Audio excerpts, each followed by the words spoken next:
Chapter 9. The Diaper Gang Knows. We're splashing around in the water at the little beach at the end of Duval Street.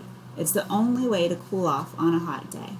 And every day is hot here. I feel like we understand it. I wade in up to my waist in a bathing suit that Aunt Minnie found for me. A beaming boy comes running up. "It's Ira," Kermit exclaims.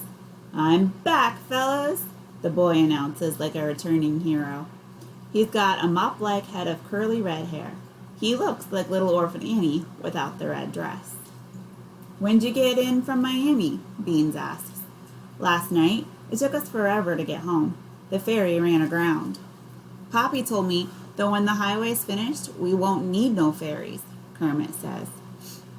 "Can't be soon enough for me," Ira agrees. He strips off his shirt and dives into the water. "What were you doing in Miami?" I ask him when he surfaces. He gives his wet head a shake. "Who are you?" "I'm just some cousin from New Jersey," I say before Beans can. Ira says, "My little brother needed an operation, so we had to take him to the hospital there." "What's he sick from?" I ask. "Dumbness," Porkchop says. "Eggy lit some firecrackers and wouldn't believe me when I told him to throw them," Ira says. "He blew his thumb off, and his pinky too." "How's Eggy doing?" Kermit asks. "He's got so many of my aunts worrying over him, he can't fart without one of them jumping," Ira says. "So what did I miss? Have we had a lot of babies?" "The diaper gang was Ira's idea in the first place," Kermit tells me. "I'm the brains of this operation," Ira says. "I wouldn't brag about that," I say. "We've been busy," Bean says, "but we're going to need a new wagon soon." "Where are we going to get the dough for a new wagon?" Ira asks. Everyone's quiet, and then Kermit wiggles his eyebrows and says, "The Shadow knows." The boys are always quoting the Shadow. He's a mysterious narrator from a crime radio show. I like the Shadow as much as any other kid, but you'd think if he knew so much, he'd give some advice to President Roosevelt. Far as I can tell, he needs all the help he can get. A pretty lady with a broad-brimmed hat walks by with a handsome man. "Porkchop, Beans, are you boys having a pleasant summer?" she asks. Beans looks frozen, but Porkchop swallows and mumbles, "Yes, Miss Sugarapple." "See you two in the fall," she says, and they stroll off. "Not if I'm lucky," Beans says. "Your teacher?" I ask. Kermit says, "Porkchop and Beans got in big trouble with Miss Sugarapple." "What did you do?" I ask. "Nothing," Beans says. "They stole the answer sheet for a test from Miss Sugarapple's desk," Kermit says. "We didn't steal it," Porkchop says. "We borrowed it." They had to stay after school every day for the last month and write, "I will not steal," on the chalkboard 200 times, Kermit says. "Guess you won't steal next time," I say. Beans sneers. "Next time we won't get caught." After we finish swimming, we have a cut-up. A cut-up is something these conch kids do every chance they get. Each kid brings whatever they can find lying around or hanging on a tree. Sugar apple, banana, mango, pineapple, alligator pear, guava, cooked potatoes, and even raw onions. They take a big bowl, cut it all up, and season it with Old Sour, which is made from key lime juice, salt, and hot peppers. Then they pass it around with a fork and everyone takes a bite. It's the strangest fruit salad I've ever had, but it's tasty. "Listen, fellas," Ira says, spearing a piece of potato. "I've been thinking." "About how to get us a new wagon?" Beans asks. Ira shakes his head. "I met this kid named Lester in Miami, and he told me about TikToking." "What's that?" Porkchop asks. "All you need is a rock and string," Ira says, lowering his voice to a conspirational whisper. "It goes like this." Ira explains that you take a rock and tie it to a long length of string, long enough to reach across a roof. Then stake out a house, and wait until everyone's asleep. You throw the rock over the house so that it lands on the opposite side near a window. When you tug on the string, it scrapes the window and makes a scary sound. as if a bony hand is trying to get into the house. The folks inside are scared so bad they scream their heads off, and you take off running. And the best part, Ira finishes, no one knows who did it. What do you think, fellas? I like it, Porkchop says. Who should we TikTok first? An evil glint appears in Beans' eyes. Miss Sugarapple, he says.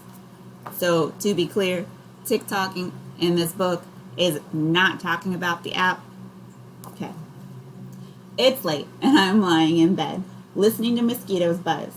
The night air is thick with the sweet scent of frangipani. I cannot pronounce this. Frangipani? I don't know. I'll type it so you guys can see what I'm talking about because it's a weird word. Smokey's curled into my side, her paws twitching in her sleep, like she's dreaming of chasing mice. Archie told me once that what he really sells is dreams. Nobody needs fancy face cream.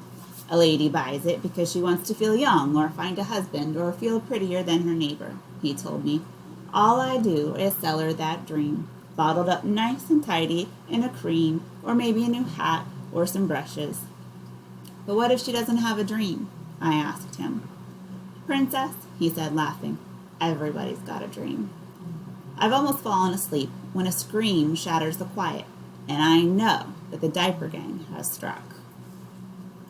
The conch telegraph kicks in the next morning. When I go outside, the diaper gang boys are sitting on the porch, talking excitedly. That was hilarious, pal, Porkchop chortles. She screamed so loud, they heard her in Cuba. Jelly comes walking down the lane. You kids hear about the ghost at Miss Sugarapple's place? Beans feigns ignorance. What's that, Jelly? Miss Sugarapple says a ghost was trying to get into her house. A ghost? Beans asks. Scared her nearly to death, she said. Gee whiz, Beans says. I sure do hope Miss Sugarapple's okay. She's our favorite teacher. Jelly walks into his tiny house and Beans grins. This is the bee's knees, fellas, he says. Porkchop starts laughing and says in a low, menacing voice, Who knows what evil lurks in the hearts of men? The diaper gang knows. Pudding starts crying and I sniff. I don't know about the hearts of men, but I'd bet there's something evil lurking in that diaper, I say. Over the next few days, the diaper gang TikToks the houses of various folks who they think have wronged them, including a preacher, a store clerk who never gave out free gumballs, some man who yelled at them for picking his Spanish limes, and a girl named Lucy who sat in front of Beans in school and wouldn't let him cheat off her test. But I guess spending all night scaring folks is starting to take its toll, because when I go down to breakfast on the third day, Beans and Kermit are practically asleep at the table. Late night, Shadow? I ask, and Beans glares at me. There's a knock on the door and Ira comes tromping in. He's got dark circles under his eyes, too. We got babies, he says, and Beans stands up and walks out after him, Kermit and me trailing behind. By early afternoon, everyone's drooping, and not one of the boys has any patience left for the crying babies. It's just me and Beans and Ira. Kermit was only too happy to go home when Aunt Minnie hollered for him that it was time for his nap. I wish I had rheumatic fever so I could take a nap, Ira says. Pudding is crying in the wagon. Beans snaps at me. Oh, just pick him up, why don't you? I'm not in the diaper gang, I say. Who cares? Ira says with a yawn. We're beat. I pick up Pudding. He nuzzles his sweaty head into the bare skin of my neck and closes his eyes, his little fist tugging on my hair. I guess this is why they warn you about picking up babies. If he stayed quiet like this, I wouldn't ever want to put him down. Porkchop comes limping down the lane. When he gets closer, I see that his knee's all torn up and raw looking. What happened to you? I ask him. He spits out the words. Too bad. Too Bad followed us when we went TikToking last night, Ira says. Porkchop tripped over him. How could you trip over him? I ask. I didn't see him. It was dark, Porkchop says. I hate that kid. Well, you didn't have to cry so loud, Ira says, looking annoyed. The shadow is supposed to be mysterious. You almost got us caught. You see my leg? It hurt, Porkchop says. The next afternoon, we're sitting around having a cut-up when Kermit comes hurtling down the lane, waving a newspaper. Fellas, he exclaims, we made the paper. The headline shouts, Key West cursed by weeping ghost. Weeping ghost, Porkchop says. What are they talking about? Read it, Beans orders, and Ira obliges. Is a mysterious ghost haunting the lanes of our fair town? Residents have reported strange goings-on of late. Mrs. Josephine Higgs of Pekin Lane is the most recent recipient of a ghostly visitation. I heard her knocking at the window, Mrs. Higgs said. I think she was trying to communicate with me. I wasn't trying to communicate with you, Porkchop says in an outraged voice. I was trying to scare you. Who is she, anyway? I ask. My first grade teacher, he says with a scowl. Boy, you sure do hold a grudge, I say. Keep reading, Bean says. Ira continues. Mrs. Higgs believes the spirit may be the widow of a sailor who died at sea. I never heard such a sad sound as her weeping. She was just crying her heart out. The poor thing, Mrs. Higgs said. Ira finishes and looks up. Everyone is quiet. Porkchop has turned beet red. Maybe you'll get your own radio show, I say to Porkchop, just like the shadow. Really? He asks. Sure, I say. You can call it The Cry Baby.